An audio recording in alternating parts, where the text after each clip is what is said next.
बोलो श्री गिरिराज महाराज की जय। कृष्ण कन्हैया लाल की जय।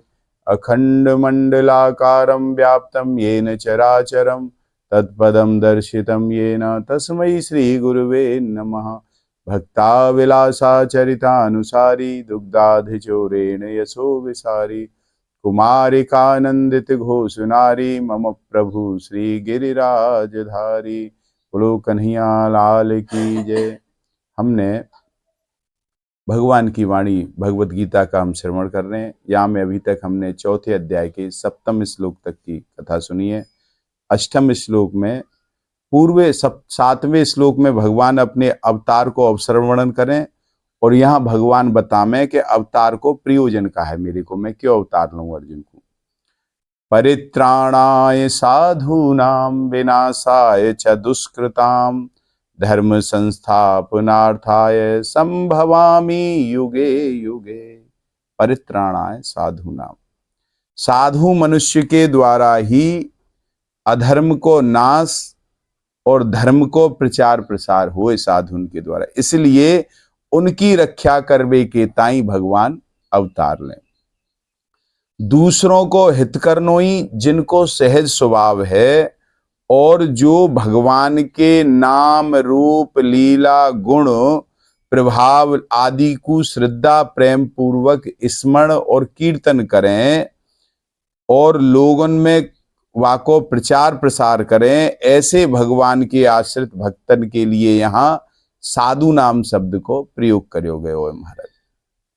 जा जिसका एकमात्र परमात्मा प्राप्ति को उद्देश्य है वह साधु है, और जाको नाशवान संसार प्राप्ति को उद्देश्य है वह असाधु है, वह साधु नहीं है।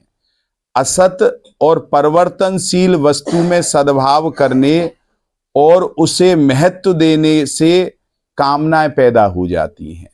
ज्यों ज्यों कामनाएं नष्ट होती हैं त्यों त्यों साधुता आती चली जाती है, और ज्यों ज्यों कामनाएं बढ़ती हैं त्यों त्यों साधुता लुप्त होती चली जाती है। कारण कि साधुता का मूल हेतु कामना ही है।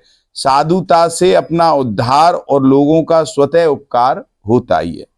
साधु पुरुष के भावों और क्रियाओं में पशु पक्षी वृक्ष पर्वत मनुष्य देवता पितर ऋषि मुनि आदि सबका हित भरा रहता है उसके में। हेतु रहित जग जुग उपकारी तुम्हारे सेवक असुरारी। यदि लोग उसके मन के भावों को जान जाएं, लोग अगर साधु के मन के भावन ने जान जाएं तो वे वाके चरणन के दास बन जाएं। और या के विपरीत यदि लोग दुष्ट पुरुषन के मन के भावन ने जान जाएं तो दिन में कई बार लोगन से वाकी पिटाई है जाएगी महाराज, दुष्टन के भावन ने जाने वो। तो यह शंका ऐसा है कि यदि भगवान साधु पुरुषन की रक्षा कियो करें तो फिर संसार में साधु पुरुष दुखी क्यों रहे इतने। अगर भगवान रक्षा करें तो दुखी क्यों हो जाएं।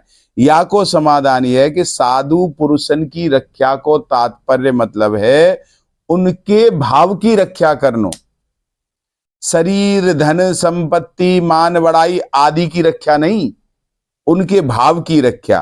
कारण कि वे इन सांसारिक पदार्थन को महत्व नहीं दें, भगवान भी इन वस्तुओं को महत्व नहीं दें, क्योंकि सांसारिक पदार्थ को महत्व देने से असाधुता पैदा होगी, साधुता नष्ट हो जाएगी महाराज। भक्तों में सांसारिक पदार्थों का महत्व उद्देश्य होता ही नहीं है, तभी तो वे भक्त हैं।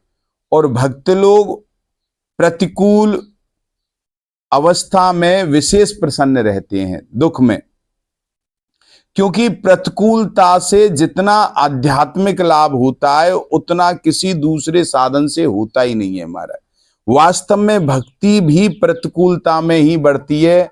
सांसारिक राग आसक्ति की ही पतन होता है, इसका पतन होता है, और प्रतिकूलता से राग टूटता है। इसलिए भगवान का भक्तों के लिए प्रतिकूलता भेजना वास्तव में भक्तों की रक्षा करना ही है, उनके भाव की रक्षा करना है। विनाशाय च दुष्कृताम, दुष्ट मनुष्य अधर्म का प्रचार और धर्म का नाश करते हैं, इसलिए उनका विनाश करने के लिए भगवान अवतार लेते हैं। जो मनुष्य कामना के अत्यधिक बढ़ने के कारण झूठ, कपट, छल, बेईमानी आदि दुर्गुण दुराचारों में लगे हुए हैं, जो निरपराध, सद्गुण, सदाचारी साधु पुरुषों पर अत्याचार किया करते हैं, जो दूसरों का हित करने में ही लगे रहते हैं, जो प्रवृत्ति और निवृत्ति नहीं जानते, भगवान और वेद शास्त्रों का विरोध करते हैं, जिनका स्वभाव यही हो गया है कि विरोध करना है, ऐसे आसुरी संपत्ति में अधिक रचे पचे रहकर वैसा ही बुरा आचरण करने वाले मनुष्यों के लिए यहाँ दुष्कृताम शब्द का प्रयोग किया है, और भगवान अवतार लेकर ऐसे दुष्ट मनुष्यों का विनाश कर देते हैं महाराज। अब यहाँ एक शंका होती है कि भगवान तो सब प्राणियों में है और उनका कोई बैरी नहीं है, समदर्शी, समो अहम सर्वभूतेषु नामे द्वेषा, फिर वे दुष्टों का विनाश क्यों करते हैं? उनके लिए तो सब एक हैं भाई, क्यों करते हैं? तो यहां समाधान यह है कि संपूर्ण प्राणियों के परम सूर्योदय होने से भगवान का कोई भी वैरी नहीं है, परंतु जो मनुष्य भक्तों का अपराध करता है वह भगवान का वैरी हो जाता है। सुन सुरेश रघुनाथ सुभाऊ, निज अपराध ऋषि ना काऊ, जो अपराध भगत कर करई, राम रोष पावक सो जरई। भगवान का एक नाम है भक्त भक्तिमान महाराज। अतः भक्तों को कष्ट देने वाले दुष्टों का विनाश भगवान स्वयं अपने हाथ से करते हैं। पाप का विनाश तो भक्त करते हैं, भक्ति कर देते हैं, और पापी का विनाश भगवान करते हैं। साधुओं का परित्राण करने में भगवान की जितनी कृपा है उतनी ही कृपा दुष्टों का विनाश करने में भी है। विनाश करके भगवान उन्हें भी अपना पद दे देते हैं, दुष्टों का भी उद्धारी करते हैं अपने हाथ से। संत महात्मा धर्म की स्थापना तो करते हैं, पर दुष्टों के विनाश का कार्य वे नहीं करते। दुष्टों का विनाश का कार्य भगवान अपने हाथ से करते हैं। जैसे साधारण मल्लम पट्टी तो कोई कंपाउंडर कर दे, और विशेष ऑपरेशन होगा तो सर्जन जो है वो अपने हाथ से करे ना, तो ऐसे ही भगवान दुष्टों का नाश अपने हाथ से करते हैं महाराज। निर्गुण ब्रह्म प्रकृति माया अज्ञान आदि का विरोधी नहीं है निर्गुण ब्रह्म, प्रत्युत उनकी सत्ता स्फूर्ति देने वाला तथा उनका पोषक भी है वो। तात्पर्य यह है कि प्रकृति माया आदि में जो कुछ सामर्थ्य है वह सब उस निर्गुण ब्रह्म की ही सामर्थ्य है। इसी तरह सगुण भगवान भी किसी जीव के साथ द्वेष वैर विरोध नहीं रखते। भगवान प्रत्युत समान रीति के सबसे को सामर्थ्य देते हैं, उनका पोषण करते हैं। इतना ही नहीं, भगवान की रची हुई पृथ्वी भी रहने के लिए सबको बराबर मिली हुई है महाराज, किसी को ने कम है। उसका यह पक्षपात नहीं है कि महात्माओं को तो विशेष स्थान है और दुष्टों को अलग स्थान है, ऐसी बात नहीं है। ऐसे ही अन्न भी सबको बराबर मिला हुआ है, जल भी सबको बराबर मिला, समान मात्रा में मिला हुआ है, वायु सबको प्राणवायु समान मात्रा में, सूर्य का प्रकाश भी सबको समान मात्रा में ही मिला हुआ है। यदि पृथ्वी अन्न जल आदि दुष्टों को स्थान अन्न जल आदि देना बंद कर दे भगवान, तो फिर दुष्ट तो जी नहीं सकेंगे, कैसे जिएंगे महाराज। इस प्रकार जब भगवान के विधान के अनुसार चलने वाली पृथ्वी अन्न जल वायु सूर्य आदि भी इतनी उदारता समता है, तब इस विधान के विधायक जो भगवान है बनाने वाले, वे कितने विलक्षण उदार और समता वाले होंगे महाराज। वे तो उदारता के भंडार हैं भगवान। यदि भगवान और उनके विधान की ओर थोड़ा सा भी दृष्टिपात किया जाए तो मनुष्य गदगद हो जाए और भगवान के चरणों में उसका प्रेम बढ़ जाए महाराज, हो जाए ऐसा है। अगर जरा सा भी ध्यान दे ले भगवान की तरफ, तो भगवान का दुष्ट पुरुषों से विरोध नहीं है भगवान का, प्रत्युत उनके दुष्कर्मों से विरोध है, उनके पापों से विरोध है। कारण है कि वे दुष्कर्म संसार का तथा उन दुष्टों का भी अहित करने वाले हैं। भगवान सर्व सुहृद हैं, अतः वे संसार का तथा उन दुष्टों का भी हित करने के लिए ही दुष्टों का विनाश करते हैं। भगवान के द्वारा उनका विनाश होने पर भी उनका हित है उसमें महाराज। उनके द्वारा जो दुष्ट मारे जाते हैं उनको भगवान अपने ही दाम भेज देते हैं। यह उनकी विलक्षण कृपा शक्ति है भगवान की। यहां यह प्रश्न हो सकता है कि अगर हम पाप कर्म ही करते रहें तो क्या हमें मारने के लिए भगवान को आना पड़ेगा? अगर ऐसी बात है तो भगवान के द्वारा मरने से हमारा कल्याण हो जाएगा, फिर तो पाप करने चाहिए, ऐसा सोच लें। फिर जिनमें संयम करना पड़ता है ऐसे श्रम साध्य सद्गुण सदाचार का पालन हम क्यों करें? इसका उत्तर यह है कि वास्तव में भगवान उन्हीं पापियों को मारने के लिए आते हैं जो भगवान के सिवाय दूसरे किसी से मर ही नहीं सकते महाराज। दूसरी बात, शुभ कर्मों में जितने लगेंगे उतना ही पुण्य हो ही जाएगा, पर अशुभ कर्मों में लगे रहने से यदि बीच में ही मर गए, भगवान नहीं आए अथवा कोई दूसरा ही मार देगा तो मुश्किल हो जाएगी, फिर तो पाप लगेगा, फिर उद्धार कहां होगा? तो भगवान के हाथों मरकर मुक्ति पाने की लालसा कैसी पूरी होगी? इसलिए अशुभ कर्म करने ही नहीं चाहिए महाराज। धर्म संस्थापनार्थाय, निष्काम भाव का उपदेश, आदेश और प्रचार ही धर्म की स्थापना है। कारण कि निष्काम भाव की कमी से और असत वस्तुओं की सत्ता देखकर उसे महत्व देने से ही अधर्म बढ़ता है, जिससे मनुष्य दुष्ट प्रभाव वाले हो जाते हैं। इसलिए भगवान अवतार लेकर आचरण करके द्वारा निष्काम भाव का प्रचार करते हैं और निष्काम भाव के प्रचार से धर्म की स्थापना स्वतः हो जाती है।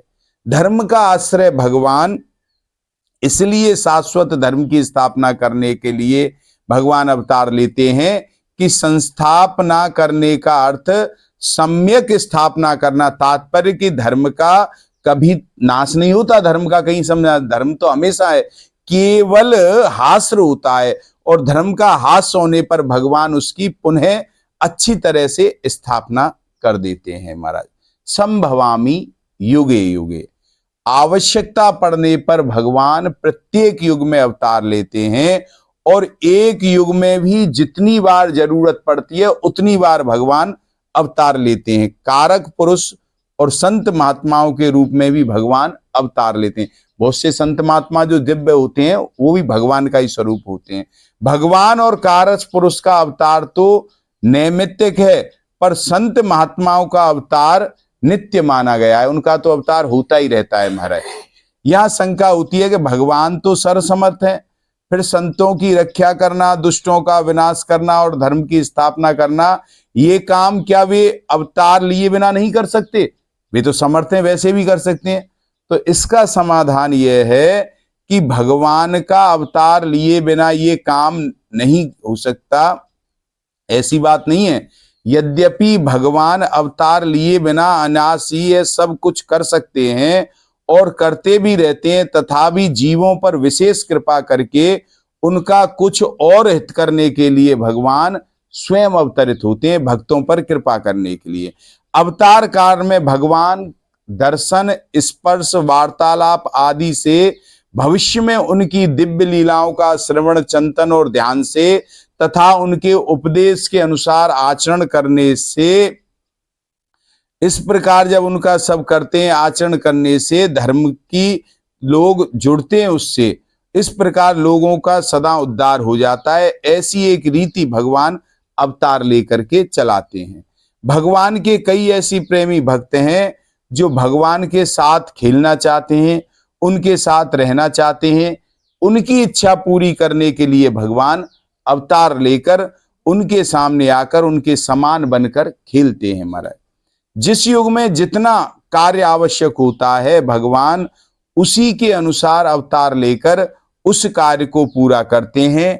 इसीलिए भगवान के अवतारों में तो भेद होता है, पर स्वयं भगवान में कोई भेद नहीं होता। कोई मत्स्य अवतार, कोई कच्छ अवतार, कोई नरसिंह, उनमें भेद है, लेकिन भगवान में भेद नहीं। भगवान सभी अवतारों में पूर्ण है और पूर्ण ही रहते हैं। भगवान के लिए ना तो कोई कर्तव्य और ना उन्हें कुछ पाना शेष है भगवान को,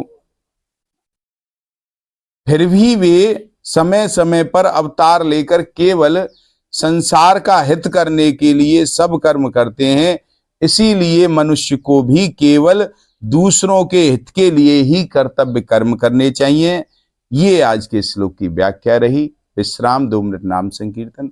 राधे राधे गोविंद गोविंद राधे, राधे राधे गोविंद गोविंद राधे, राधे राधे गोविंद गोविंद राधे, राधे राधे गोविंद गोविंद राधे, राधे राधे गोविंद गोविंद राधे। बोलो कन्हैया लाल।